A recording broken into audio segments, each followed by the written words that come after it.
আসসালামু আলাইকুম। এই তো আমরা আসলে সবাই হয়তো ভাবতেছেন আমরা কোথায় যাচ্ছি। আমরা কক্সবাজারের উদ্দেশ্যে রওনা করেছি। আমরা তো অলরেডি চলে আসছি। আমরা ভোরে ভোরে রওনা হয়েছি। আর এই তো গাড়িতেও উঠে গেছি। আসলে আমি একটু একটু করে ক্লিপ নিচ্ছি। এখানে হোটেলে চলে আসছি। আমি রিসেপশনে আমাদের কিছু প্রসেসিংগুলো করে নিচ্ছি। আমরা রুম যেহেতু নিছি, রুমটা আমরা আসলে অনলাইনে বুকিং করছি, তো ওগুলো আসলে সময় সাপেক্ষে দেওয়া হয়নি। তো আমাদের সব প্রসেসিং শেষে আমরা ফাইনালি রুমে ঢুকে যাচ্ছি। এই তো হোটেল রুমে এন্ট্রি করলাম। বিসমিল্লাহ। আর এটাকে হাই বলো। বাবুল সাহেব শুয়ে থাকছে, ওনার থেকে অশান্তি লাগতে আসলে ঠান্ডা জড়িত সমস্যা। এইটা হচ্ছে প্রথম রুম। এটা দুইজনের একটা বেড, ওখানে একটা টেলিফোন। আর এখানে আমার আম্মাও রেডি হয়ে গেছে, ফরাদও রেডি হয়ে গেছে। মোটামুটি ওদের সার্ভিস ভালোই, খারাপ না। একটা পানির বোতল ছিল, দুইটা টিস্যু ছিল, এগুলো। তারপরে এখানে সাবান দিয়েছে 2টা, আর শ্যাম্পু দিয়েছে রিভ্যাপ শ্যাম্পুটা দিয়েছে, আর একটা টুথপেস্ট দিয়েছে। আর এখানে আমাদের 6 জনের জন্য 6টা এই ব্রাশ দিছে, 1 টাইম ব্রাশ আর কি। আর এখানে তো রিমোট, এসি রিমোট। আর এখন যেহেতু ঠান্ডা, এসি রিমোট তো আর কাজে লাগাচ্ছি না। আর এটা টিভি রিমোট, আর এই হলো টিভি। আমি দূরের থেকে দেখাচ্ছি। এই হয়েছে টিভি।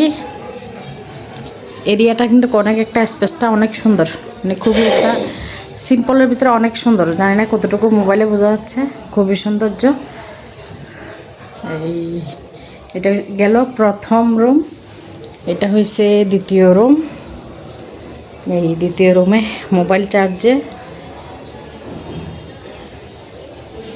এটাও ডাবল বেড। আমরা আসলে 6 জনের বেড নিছি, ডাবল বেড। এখানে মোবাইল চার্জেরও ভালো সুবিধা, বিভিন্ন জায়গায় জায়গায় পয়েন্ট দিয়েছে। গিজারের ব্যবস্থা, মোট কথা সব কিছু মিলে খুবই একটা ভালো সার্ভিস। আর এখানে এটা একটা ওয়ারড্রোব বলা যায়, বা আলমারি, কাপড় রাখার। ওরা ছেলেদের কোনো কাপড়ই রাখে না, আমাদেরগুলো কিন্তু আমরা রেখে দিয়েছি। ছেলেদের তো কাপড় তেমন নাই, ওই জন্য। আর এটা হয়েছে ব্যালকনি। ব্যালকনি থেকে বাহিরের ভিউটা অনেক একটা সুন্দর আসে।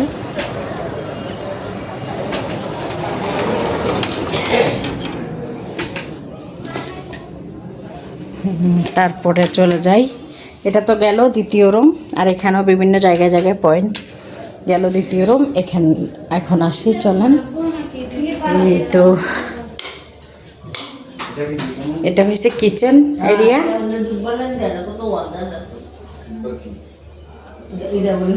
Kitchen area. আর এখানে ভালো, হয়তো বা কেউ যদি রান্না করে, বা অনেকে আসে না ওয়ান টাইম না, আসলে ছোট ওই কুকারগুলো নিয়ে আসলে ওগুলো মনে হয় রান্না করতে পারে আর কি। মোটামুটি স্পেস কিন্তু ভালো আছে, খুব ভালো আছে এখানে। আর এখানে একটা বেসিং আছে, কিন্তু আমাদের কোনো কাজে লাগতেছে না। আর এখানে ক্যাবিনেটও করা আছে, সুন্দর বাস্কেট। আর এটা হচ্ছে ওয়াশরুমগুলো। এটা মোটামুটি ছোট। আর এটা হয়েছে আমি।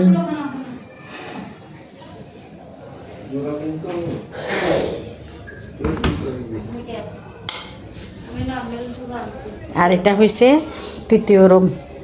এখানে আমাদের ব্যাগগুলো এলোমেলো, মেয়েরা স্টার্ট করছে চুল। আর এটা হয়েছে আমাদের আলমারি।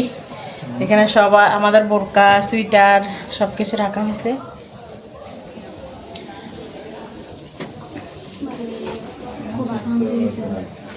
এটা হয়েছে একটা মিরর, ড্রেসিং টেবিল শর্ট। আর এটা হয়েছে আমি। কেমন লাগতেছে? খারাপ লাগতেছে, খারাপ লাগবে। আর এটা আমার আম্মা। আর এটা আর একটা বেড। আমি এখন বেডটা ঠিক করে গেছি না, ওরা ব্যাগ ঠিক করতে পারি না, এলোমেলো হয়ে করে ফেলতেছে। আর টুপিগুলো কিন্তু আমরা আগে একবার আসছিলাম কক্সবাজার, তখন মেয়েদের জন্য নিয়েছিলাম। এগুলো আবার এখন নিয়ে আসছি, যেহেতু কাজে লাগবে, রৌদ্র আছে ওই জন্য। আর ফরহাদের কাপড় এলোমেলো সবসময় দেখতে এমনি ফিটফাট হয়ে থাকছে, কিন্তু কাপড় দুনিয়ার এলোমেলো। এই জায়গাটা এখন ঠিক করে গেছি। আর আরেকটা ওয়াশরুমটা কিন্তু অনেক বড় এরিয়াটা, মানে গোসলখানাও এই খুবই সুন্দর। আলহামদুলিল্লাহ ভালোই, ওরা সার্ভিসটাও ভালোই দিচ্ছে সব কিছু। যাক, আর এসি আছে 2টা। এসি তো আমাদের লাগতেছে না, এসি যেহেতু এখন ঠান্ডা, এসি লাগতেছে না। আবার আমি সেম বেড়ে যাচ্ছি, আর এখানে বাবুল সাহেব শুয়ে আছে এখনো, ওনার থেকে শান্তি লাগতেছে। টিভি